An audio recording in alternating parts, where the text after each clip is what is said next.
హెచ్చరిక, దైవజనుని హెచ్చరిక.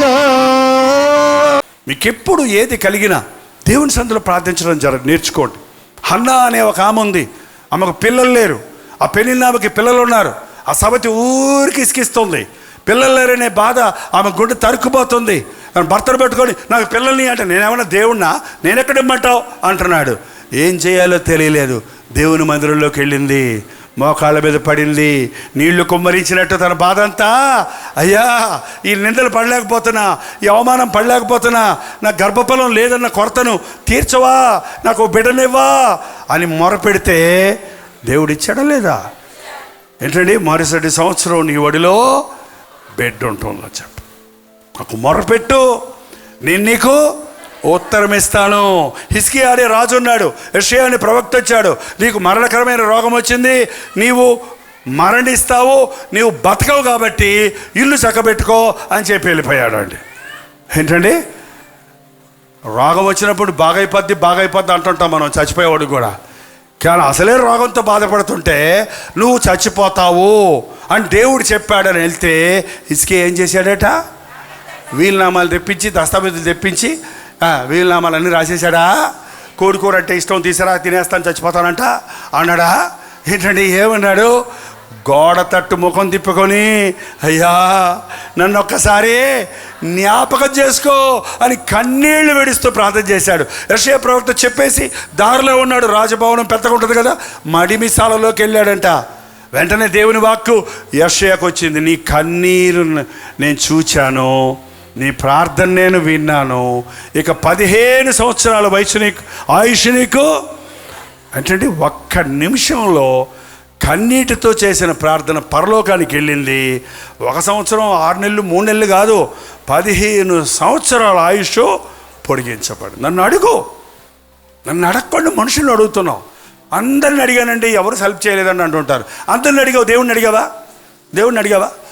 ధనవంతుల దగ్గరికి వెళ్ళి అడుగుతున్నావు, బంధువుల దగ్గరికి వెళ్ళి అడుగుతున్నావు, వైద్యుల దగ్గరికి వెళ్ళి అడుగుతున్నావు. కానీ నీ కొరకు సమస్తము అర్పించిన తన సొంత కుమారునిచ్చిన దేవుడు, ఆయనతో పాటు మన అవసరతలన్నీ ఎందుకు తీర్చడం? నువ్వు అడిగిందన్నీ ఇవ్వటానికి ఆయన సిద్ధంగా ఉన్నాడు. అడుగుడి మీకు దొరుకును, అడుగుడి మీకు ఇవ్వబడును, తట్టుడి మీకు తెరవబడును, వెతుకుడి మీకు దొరుకును. నా నామంలో మీరేది అడిగినా. బాధలు వచ్చినప్పుడు బాధపడుతూ కూర్చోకండి. ఒక్క నిమిషం కూడా ఏడుస్తూ కూర్చోవద్దు. నువ్వు ఏడిస్తే యేసయ్య సన్నిధిలో ఏడు, మనుషుల దగ్గర ఏడవకో. మనుషుల దగ్గర ఏడిస్తే ఎగతాళి చేస్తారు నిన్ను. మనుషుల దగ్గర ఏడిస్తే ఓదార్చినట్టే ఉండి పక్కకి వెళ్ళి నవ్వుకుంటారు వాళ్ళు. నువ్వు ఏడుస్తుంటే నీ బాధను ఊరంతా చెప్పి నిన్ను పరువు తీస్తాడు నీకు. కానీ నువ్వు దేవుని సన్నిధిలో ఏడిస్తే, దావీదు అన్నాడు, నా కన్నీటిని నీ బుడ్డిలో ఉంచుకున్నావు, నా కన్నీటిని నీ కవిలలో, నీ పుస్తకంలో రాసుకున్నావు. కన్నీటి ప్రార్థనకి జవాబు ఇస్తాడట దేవుడు. ఏంటండి, మెట్రోపాలిటన్ డిపార్ట్మెంట్ వాళ్ళు వర్షం కురిచినప్పుడు ఒక పెద్ద గరాటా ఉంటుంది. ఆ గరాటా కింద బాటిల్ ఉంటుంది. ఇంత పరిధిలో ఎంత వర్షం కురిచిందో చూసి ఆ బాటిల్లో ఉన్న నీళ్లు కొలిచి వర్షపాతం ఎంత లెక్కలు చెప్తారు. అలాగే యేసు ప్రభు సన్నిధిలో మనం కన్నీటితో ప్రార్థన చేసినప్పుడు ఎంత హృదయపూర్వకంగా మనం ప్రార్థన చేశామా, ఎంత విరిగి నలిగిన హృదయంతో ప్రార్థన చేశామా అని మన కన్నీటి ప్రార్థనకి ఆయన లెక్కలు కట్టి మనకు ప్రతిఫలం ఇస్తాడు. ఆయన సన్నిధిలో కన్నీరు కార్చటం, ఆయన సన్నిధిలో ప్రార్థించటం. నీ మనసులో కృంగిపోయినప్పుడు తలుపేసుకొని మోకాళ్ళ మీద పడి, ప్రభువా నన్ను ఆదరించు అని అడిగితే దేవుడు నీ కన్నీరు తుడుస్తాడు. ఈస్టర్ రోజు పొద్దున్నే కొంతమంది స్త్రీలు సమాధి దగ్గరికి వెళ్ళారు. అక్కడ యేసుప్రభు శరీరం కనపడలేదు, ఆయన లేచి ఉన్నాడని చెప్పారు.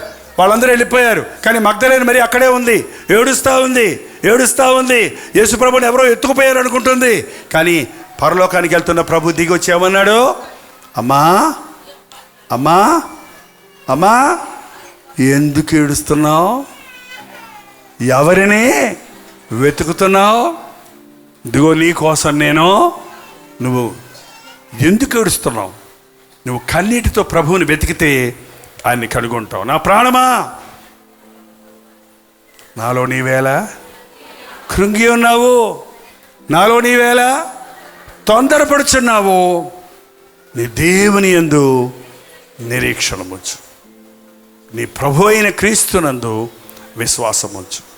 చూడండి, మాలాంటి పాస్టర్లు మీకోసం ప్రార్థన చేయడానికి సిద్ధమే, కానీ ఎప్పటికప్పుడు మీరు మోకరించి ప్రార్థిస్తే, మీ బాధ దేవుని దగ్గర చెప్పుకుంటే, దేని నిమిత్తమై చింతించకుడు కానీ మీ చింత యావత్తు ఆయన మీద వెయ్యండి.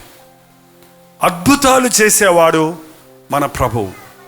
డాక్టర్లు చెప్పొచ్చు నీ రోగం నివారణ అవ్వదని, కానీ ప్రభు స్వస్థపరచగలడు. నీ తాగుడు నుంచి నిన్ను ఎవడు విడిపించలేడయ్యా అనొచ్చు, కానీ దేవుడు నిన్ను విడిపించగలడు. నా ఆర్థిక ఇబ్బందుల్లో నుంచి నన్ను ఎవరు బయటకు తీసుకురాలేడు అనుకోవచ్చు, కానీ నీ ఇరుకులో ఇబ్బందిలో నీవు దేవునికి మొరపెడితే ఆయన విశాలతలో నీకు సమాధానం ఇస్తాడు. ప్రార్థన. మన 2 చేతుల ఆకాశం వైపెత్తి నాతో పాటు ప్రార్థనలో ఏకీభవించండి. పరిశుద్ధుడా, ప్రేమగల తండ్రి, ఒక్కసారి నీ బిడ్డలను చూడు నాయన. ఎవరి హృదయంలో నుండి ఏ మూలుగుంటుందో, ఎవరి ప్రాణము అల్లాడుతుందో, ఈ రోజున నీ అద్భుత కార్యం మా మధ్య జరిగించు నాయన. మా మనసుకు సమాధానం దయచేయి తండ్రి. మా జీవితాలకు ఉల్లాసం దయచేయ్యా. మా పాపాన్ని క్షమించే దేవా, మా శాపాన్ని సిలువలో కొట్టివేసిన యేసు ప్రభువా, లోకంలో కష్టాలుండక తప్పవు, అవమానాలు నిందలుండక తప్పవు. ప్రతిదానికి చచ్చిపోతాననొద్దు. నేను చావను, నా యేసయ్య నన్ను బతికిస్తాడు, నా యేసయ్య నా అవసరత తీరుస్తాడు, నేను ఆయన సాక్షిగా బ్రతుకుతానని దేవునితో నిబంధన చేయి. అప్పుల బాధతో సతమతమవుతున్న వారిని ఒక్కసారి చూడయ్యా. నీవు ఆశీర్వదిస్తే అది ఎన్నిటన్నిటికి ఆశీర్వాదం కదా. వారి కష్టార్జితాన్ని ఆశీర్వదించి అప్పులన్నీ తీరిపోయినవని సాక్ష్యం ఇవ్వడానికి సహాయం చేయము. ఒకే ఇంటిలో ఉన్నప్పటికీ సమాధానం లేకుండా బ్రతుకుతున్నారు. అతి విరిగిన కుటుంబాలను నాజరుడైన యేసుక్రీస్తు నామములో తిరిగి కడుతున్నాము నాయనా. ఒకరినొకరు క్షమించుకొని ప్రేమించుకొని సమాధానపడి వారి కుటుంబాలు కట్టుకున్నట్లుగా పరిశుద్ధాత్మ కార్యాలు జరిగించుము తండ్రి. క్రీస్తు నామములో అడుగుచున్నాము తండ్రి. మన తండ్రి అయిన దేవుని యొక్క ప్రేమయు, కుమారుడైన క్రీస్తు యొక్క కృపయు, ఆదరణకర్త అయిన పరిశుద్ధాత్మ యొక్క సహవాసమును కూడి వచ్చిన మనందరికీ ఇప్పుడును సదాకాలమును తోడై ఉండునుగాక. ఆమేన్, ఆమేన్, ఆమేన్.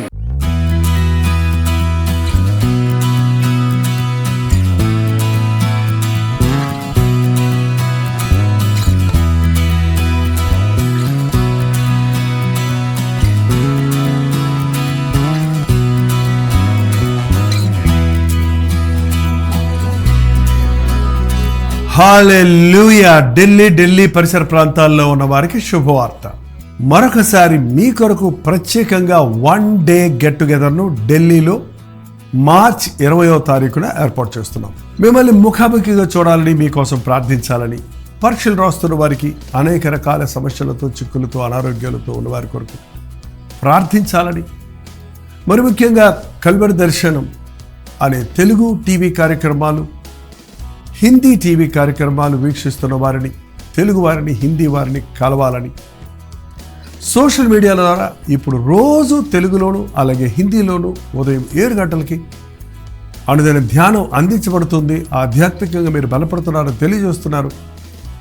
ముఖాముఖిగా మిమ్మల్ని చూసి మీ లోపాలు తీర్చాలని, మిమ్మల్ని బలపరచాలని, ప్రభువుని స్తుతించాలని మార్చి 20వ తారీఖున మధ్యాహ్నం 2 గంటల నుంచి 5 గంటల వరకు, 6 గంటల నుంచి 10 గంటల వరకు 2 సెషన్స్గా ఈ 1 day get together Telugu, Hindi వారి కొరకు కూడా ఏర్పాటు చేయబడుతుంది. 2 భాషలు ఉంటాయి కనుక మీరు రండి, పాల్గొనండి, దైవాశీస్సులు పొందండి. చిరునామా గమనించండి. YWCA కాన్స్టంటైనా హాల్, గేట్ 1, గురుద్వారా బంగ్లా షాప్, అశోకా రోడ్, న్యూఢిల్లీ. ఇంకా ఈ విషయమై మీకు వివరాలు కావాలంటే 8939393939 అనే నెంబర్కి, లేక కింద ఇవ్వబడినటువంటి నెంబర్లకు మీరు వాట్సాప్ చేయండి. తప్పకొస్తారు కదా.